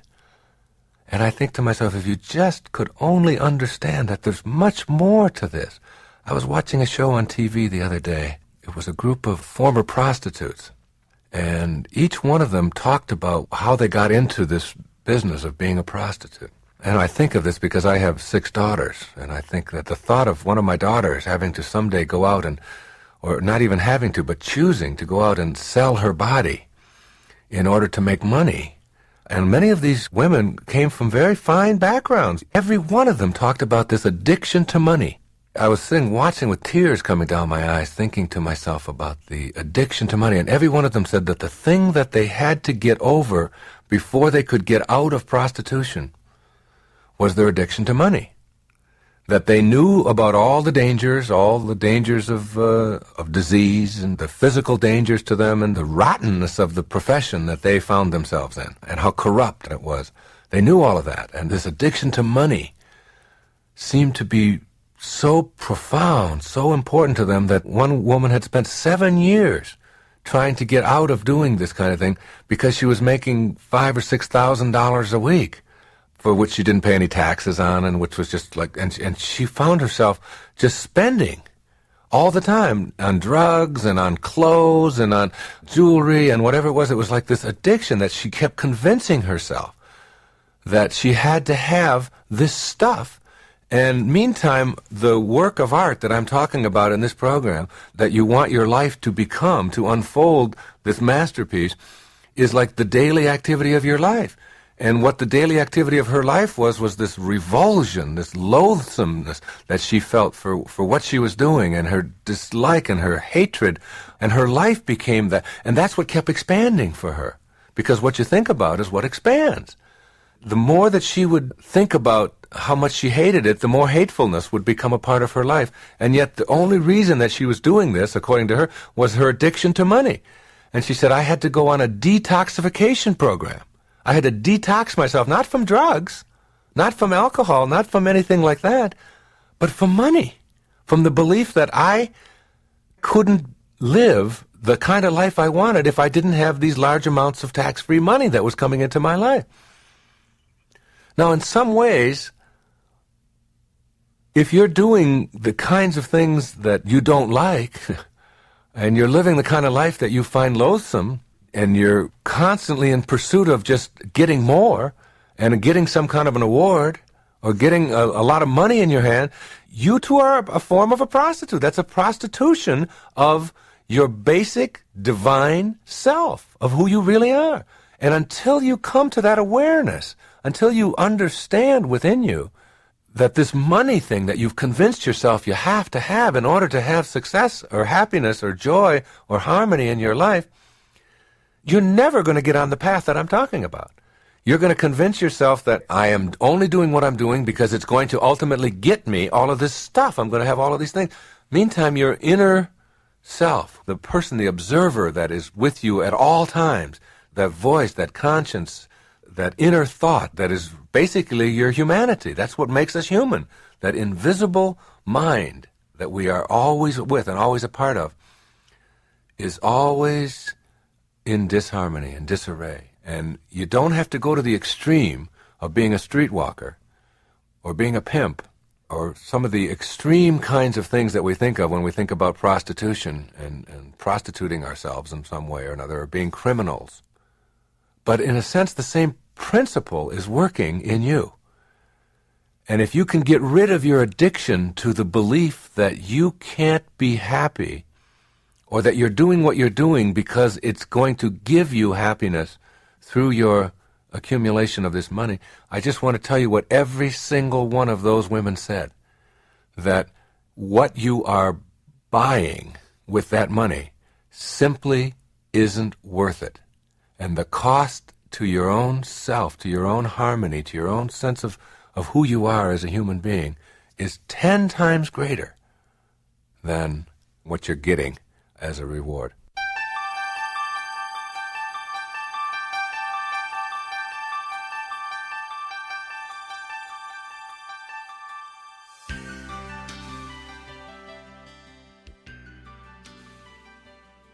I had a client. His name was Lou Mastriani. He was a client of mine up in New York. And he came to me for 6-7 weeks of therapy. And we worked together. And after that, I just figured it was over. I was what I call a do-do therapist. You know, you got to go out there and do it now. You're going to just sit here and talk about your mother. Just not interested. It's just boring. You know, I got enough of that. I got enough problems with my own mother. I don't want to hear about yours, you know. But if you want to change, then here's what we do. And Lou wanted to sort of talk, and then we got to a point where he knew that it was time to go. These are the things that you've come for, and now you can change and work on them. And he was one of these people who was never happy. He didn't understand the great messages, the great understanding that happiness itself is the way to live life. It isn't something that you're going to ever get. It's something that you bring to life. That success is an inner process. It's something you bring to life. It's not something you get from life. And so in the last day, I told them, I said, Lou, you've always talked to me about how great it was when you were a little boy living out in Sag Harbor, and how much you loved to go out to the beach, and you'd spend your days at the beach, and those were the greatest things. I said, I'm going to give you 4 prescriptions. And these 4 prescriptions I give you, you have to follow them to the T. He said, all right, Wayne, I'll do whatever you want. He always knew I was a little on the loony side. And Lou was we became buddies. And so I said, you're going to go out I'm going to send you out next Wednesday instead of coming here. You're going to take the day off. He had a furniture business. I said, you're going to close up your business for the day, and you're going out to the beach, and I'm going to give you 4 prescriptions. And the first prescription you're going to open at 9 o'clock in the morning when you get there. The second one you open at noon. The third one at 3, and the last one at 6 o'clock. Will you do it? He said, yeah. I got this from Norman Vincent Peale, who had told me this was a great technique for people who are sort of into that type A stuff and always in a hurry and never wanting to be happy but always wanting to talk about it. So I gave Lou these 4 envelopes, and I sealed them, and I wrote this in. And he went out he was ready for his day at the beach. He hadn't done it since he was 9 years old. And he opened up the first envelope at 9 o'clock in the morning. And I had written in the envelope inside, I had written the word, listen. That's all. And for 3 hours, he had to walk up and down the beach and just listen. Just listen to the birds, to the ocean, to the wind, to all the beautiful things that the beach has to offer. Just be there in the moment. And he did that for 3 hours. And then at noon, he got to the second envelope, and I had written in there, reach back. And then there was a poem that I had put on there by James Kavanaugh, which I have in my parenting book on raising kids. It's called Little Boy, I Miss You. God, you guys could listen to this. James Kavanaugh wrote it on his 45th birthday, the day his brother died, who was only a year older than him. Some kind of nervous, crazy disorder. Goes like this. Little boy, I miss you.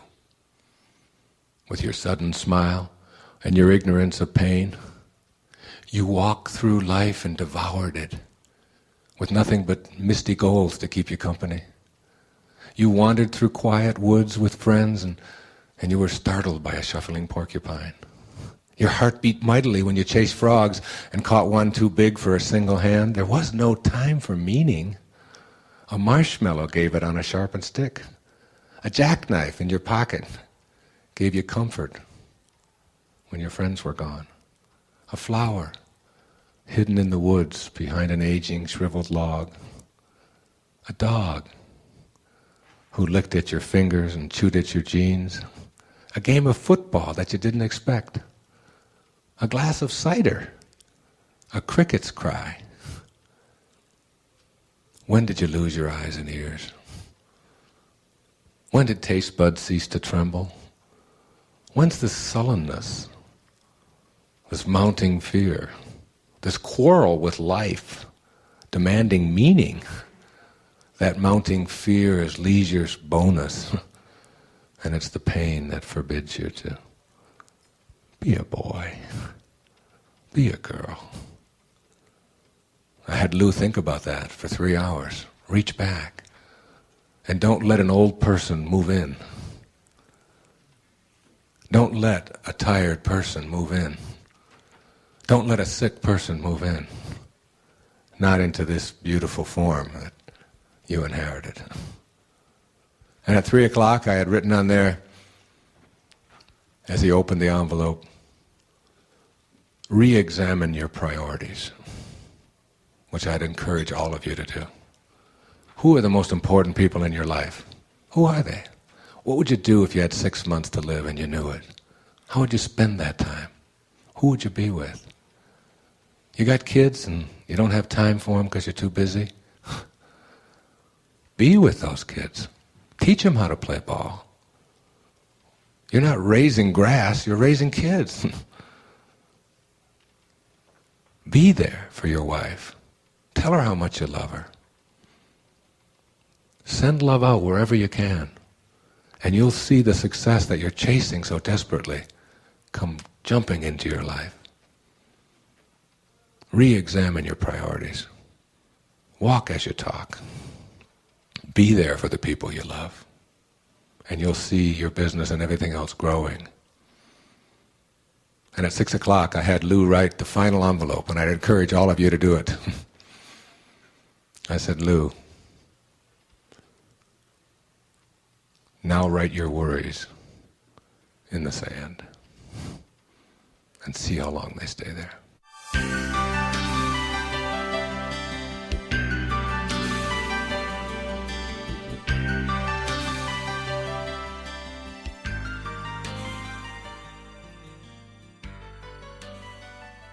I tell people, supposing you went to sleep and you had a dream, and in your dream you had, all these different characters, and you had all of this money, and you had everything that you wanted in your dream.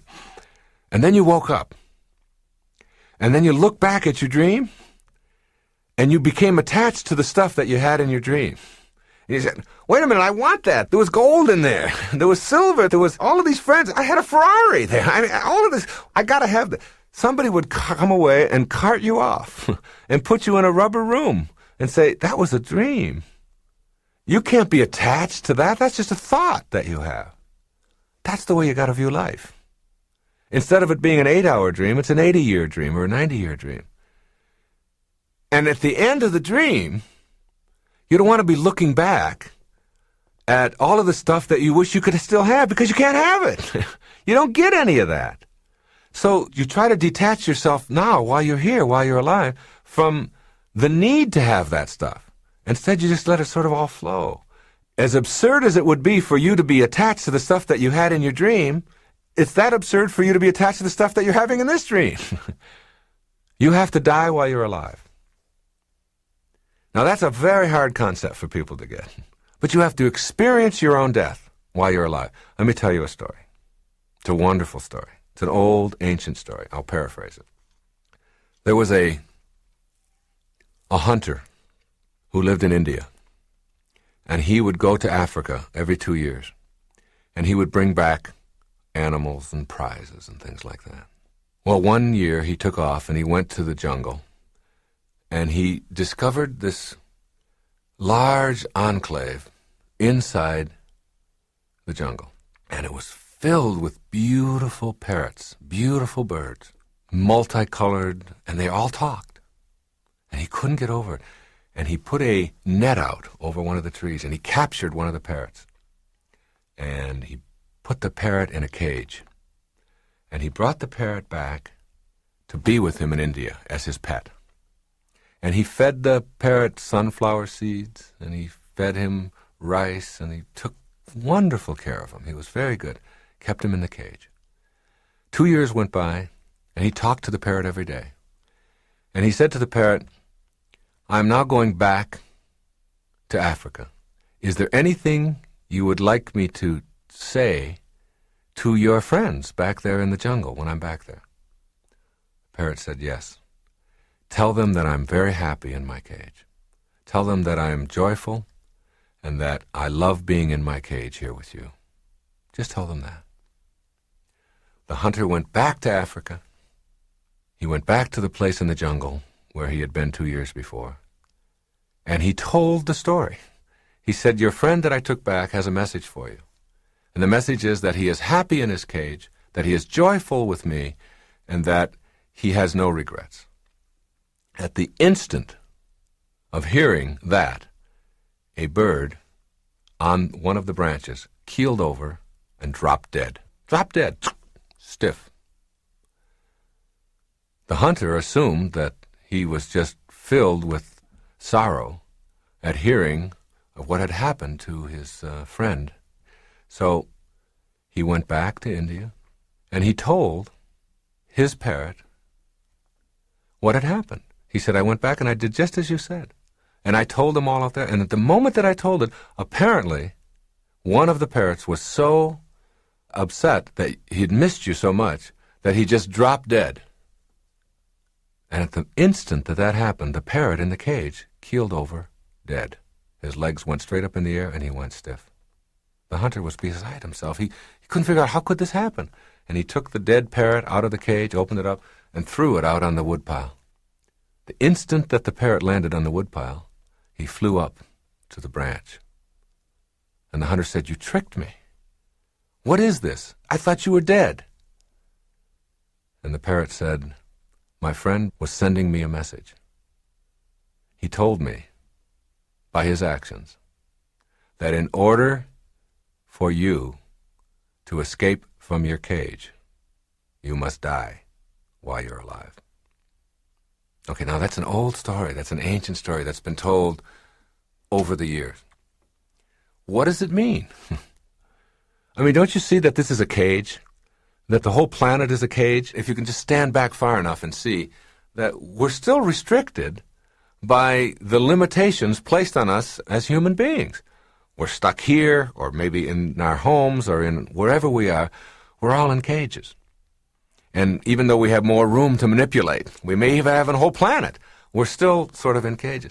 Now, how do you escape from the cage that you're in? You have to die while you're alive. You have to literally experience your own death. All of us have to. All of us are going to die. So why not experience it in advance?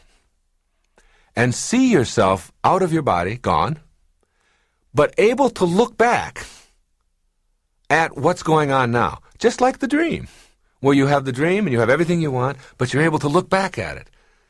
As you do that, you begin to see the folly, the absurdity of hanging on to anything, of being attached to anything, of needing anything, of telling yourself that I can't be happy if, from the perspective of having died, but being able to look back on it just like the dream. As soon as you can do that, as soon as you can experience yourself formless, dimensionless, form and all of the attendant things that you hang on to become irrelevant. They're not necessary any longer. You have a whole new way of living, a new way of being.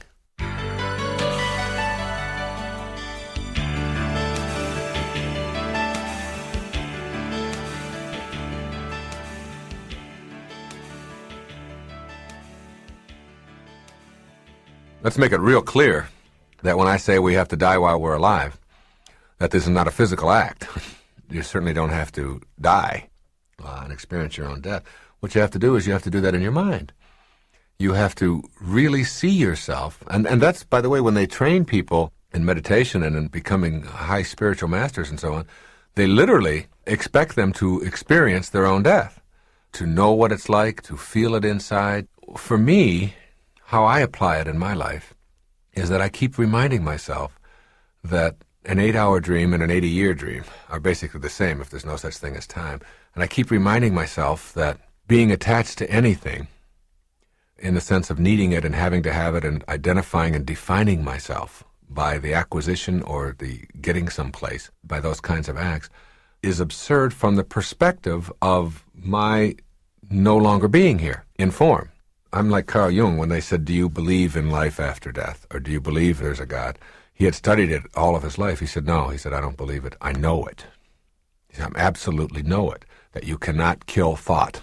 You cannot kill spirit. You cannot kill the higher consciousness. That's part of the eternity, just like the universe is eternal.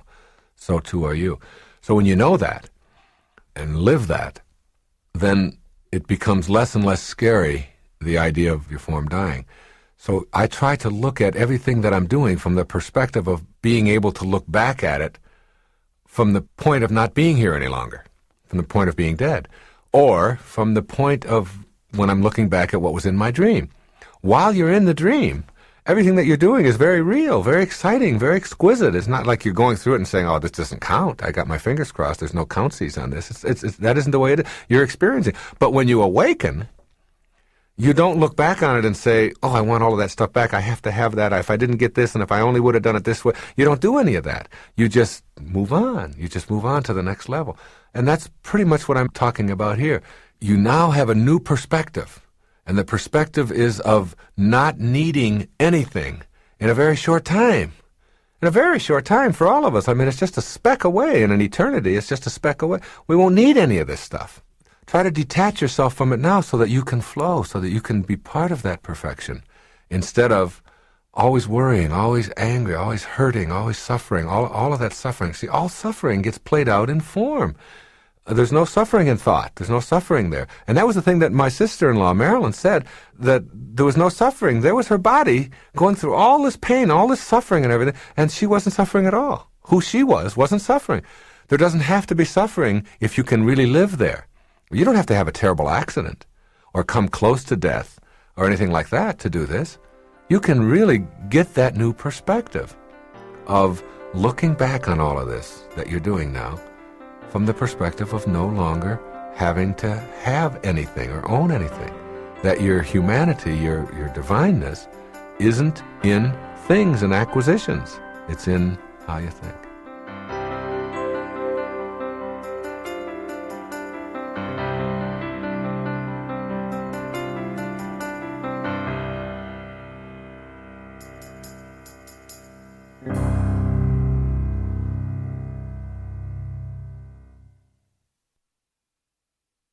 This has been a Nightingale Conant production for Simon & Schuster Audio.